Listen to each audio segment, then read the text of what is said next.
The gavel slammed down, the sharp crack slicing through the tense silence of the packed courtroom. Jalen Hayes stood at the center of it all, his 16-year-old frame weighed down by shackles that bit into his wrists. His hoodie was torn at the shoulder, and his dark eyes burned with defiance despite the whispers rippling through the room like a cold wind. "Just another black kid in cuffs," someone muttered behind him, their voice dripping with dismissive judgment. Officer Drake leaned back in his seat near the prosecutor's table, arms crossed over his chest. A smirk tugged at the corners of his mouth as he scanned the crowd, clearly enjoying the spectacle he had helped create. The lie he'd told earlier still hung heavy in the air, resisting arrest, stolen property. It wasn't true, but no one here cared to question it. The judge sighed audibly, shuffling papers with an air of practiced indifference, ready to rubber stamp yet another injustice. Jalen's hands clenched into fists so tight his knuckles turned white. He could feel the weight of the moment pressing down on him, stealing the breath from his lungs. In his mind, flashes of his future flickered like dying embers, a jump shot fading into nothingness, dreams of college scholarships crumbling before they even began. His heart pounded against his ribs, each beat screaming louder than the voices around him. "This can't be happening," he thought desperately, but the gavel lifted again, poised to seal his fate. Then, without warning, boom, the courtroom doors exploded open. Every head whipped around, startled gasps filling the space where silence had been just moments before. Judge Terrence Hayes strode in, his presence commanding and unyielding. Power radiated off him in waves, silencing even Officer Drake's smug grin. The other judge sitting at the bench froze mid-motion, her face draining of color as she recognized the man now standing in front of her. "Oh shit," she whispered under her breath, gripping the edge of her desk.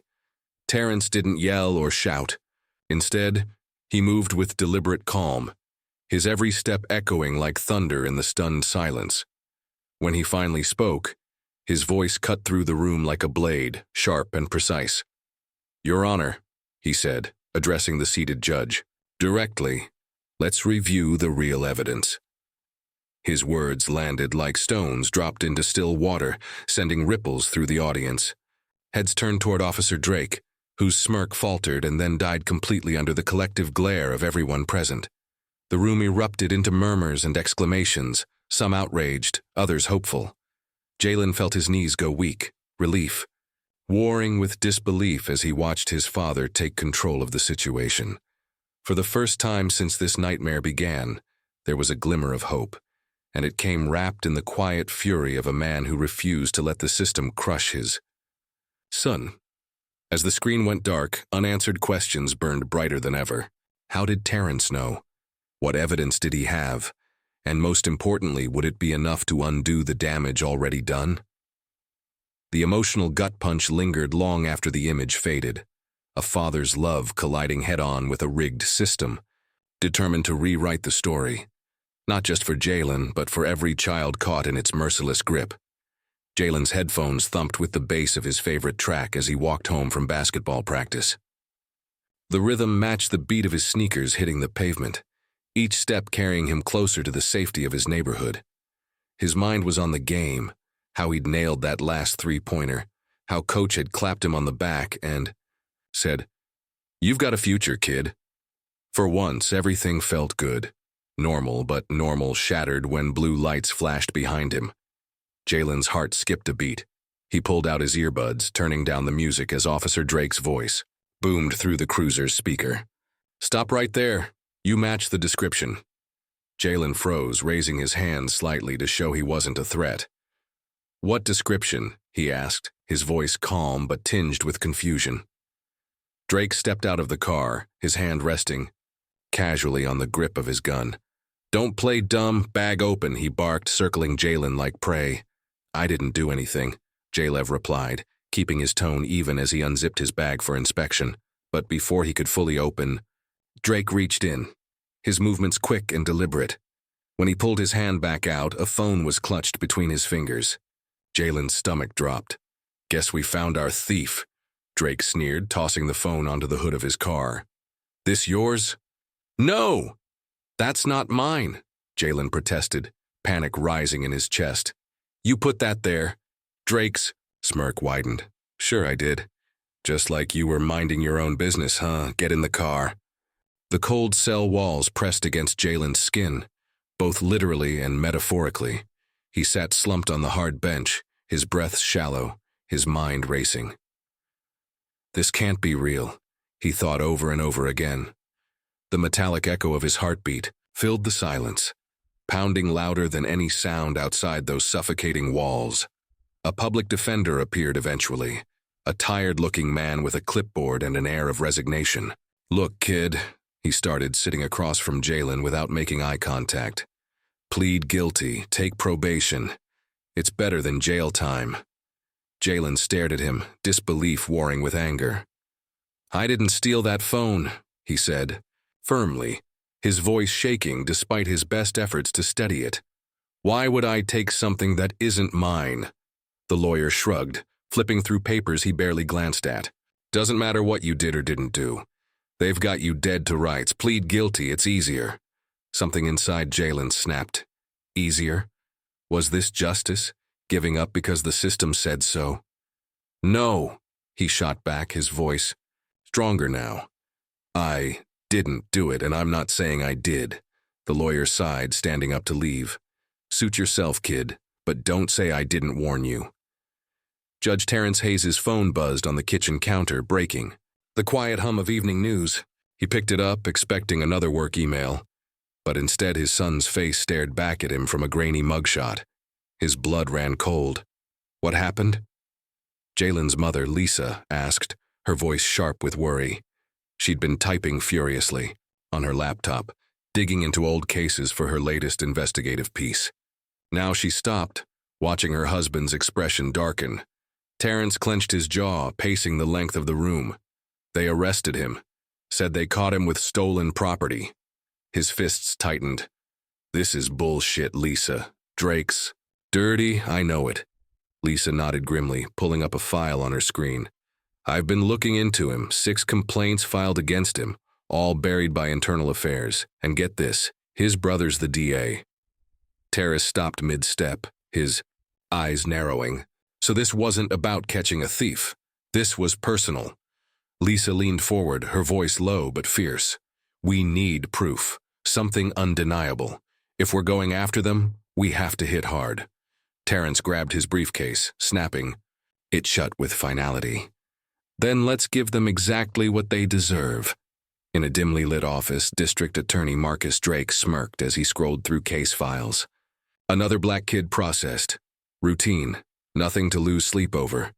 His phone buzzed, an alert about tomorrow's docket. Jalen Hayes' name popped up, along with Judge Wilkins's courtroom assignment. Perfect. Everything was falling into place. At the same time, Terrence stood outside Judge Wilkins's chambers, smoothing his tie as he prepared for battle. He'd called in every favor owed to him, made sure this case landed where he wanted it. Not because he trusted the system, but because he knew how to use it. He took a deep breath, gripping the handle of his briefcase tighter. Inside were documents, witness statements, and evidence Lisa had uncovered. Evidence that would expose not just one corrupt cop, but an entire web of injustice.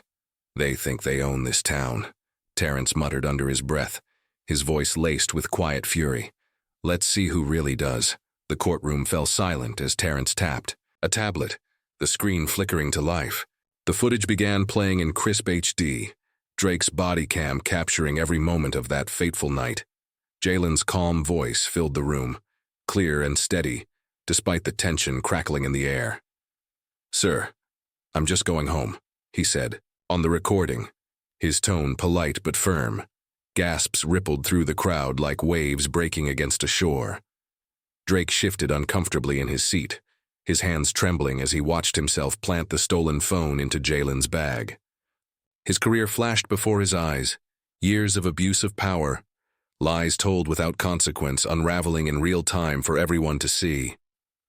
The DA shot up from his chair, sweat beading on his forehead as he tried to regain control of the narrative. Your Honor, he said, his voice slick with practiced legal jargon. This evidence is tainted. It cannot hold weight in court. The judge nodded too quickly, almost reflexively. Case dismissed, she declared, her words slicing through the room like a knife.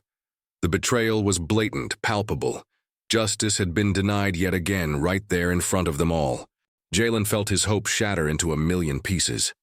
He clenched his fists so tightly his nails dug into his palms. Around him the crowd erupted in outrage, some shouting, others crying out in frustration. But amidst the chaos, one thought burned. Jalen's mind, this isn't over. Terrence didn't flinch. Instead, he slammed a folder onto the bench, the sound echoing like thunder. When he spoke, his voice dropped to an icy calm that sent shivers down everyone's spines. "Your Honor," he began, each word deliberate and sharp.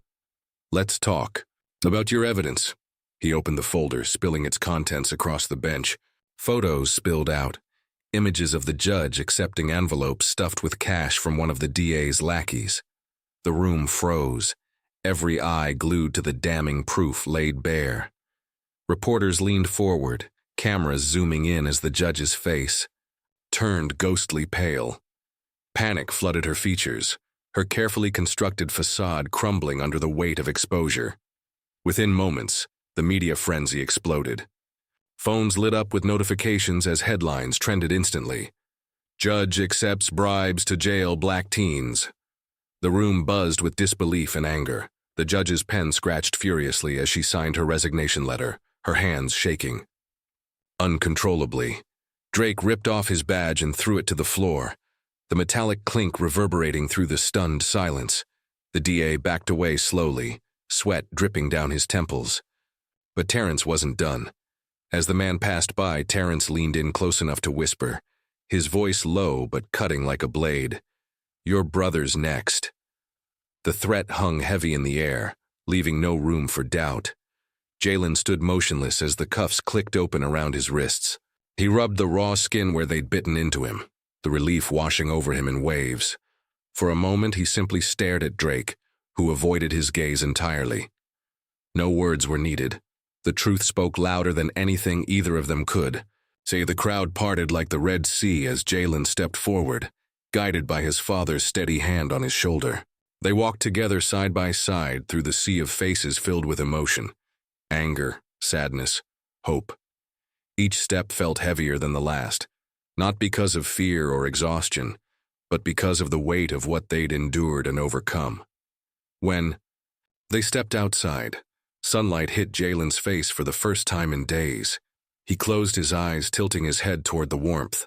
Taking a deep breath, he let the fresh air fill his lungs, cleansing away the suffocating grip of injustice that had held him captive. Tears pricked at the corners of his eyes, not tears of sorrow, but of triumph. In that moment, surrounded by the people who loved him and supported him, Jalen realized something profound. This fight wasn't just about him. It was bigger than one wrongful arrest, one corrupt system, one broken soul. It was about resilience, about standing tall when the world tried to knock you down, about proving that even in the darkest times light could break through if you refused to give up. And as he opened his eyes, blinking against the brightness of the sun, Jalen knew he would carry this victory with him forever. Not just for himself, but for every person who ever doubted their worth in a world determined to tell them otherwise. Jalen's legs gave out as he reached his father, collapsing into Terrence's arms. His whole body shook, not from weakness, but from the sheer weight of everything that had happened, the fear, the anger, the injustice. He buried his face against his dad's chest, his voice muffled but raw. "They were gonna lock me away for nothing," he choked out, each word heavy with the pain of what could have been. Terrence held him tighter, his own emotions threatening to spill over but kept in check by years of resilience and determination. "But they failed," he said firmly, his deep voice steady despite the storm inside him. "Remember that, Jalen. No matter what they tried, they couldn't break you." Outside the courthouse, news vans lined the streets like soldiers, ready for battle. Reporters shouted questions at anyone who walked by. Their microphones pointed skyward as if searching for answers among the clouds. Social media was ablaze. Fire Drake trending worldwide. Drake's body cam footage looping endlessly across screens big and small. People gathered around TVs in living rooms, bars, and community centers, watching the truth unfold. How many others were framed? One reporter demanded outside the courthouse, her voice cutting through the chaos. Another added, "Is this just the tip of the iceberg?" Jalen's face appeared on every screen nationwide, a young black teenager standing tall after being knocked down by a system designed to crush him. His story became more than just his own. It became a symbol, a rallying cry for justice. Strangers saw themselves in him, their struggles reflected in his eyes. For the first time in a long time, people felt hope, not because the fight was over, but because someone had stood up and fought back. At the rally, the crowd stretched as far as the eye could see. Signs waved high above heads. Justice for Jalen. Enough is enough. The energy was electric, buzzing with urgency and defiance.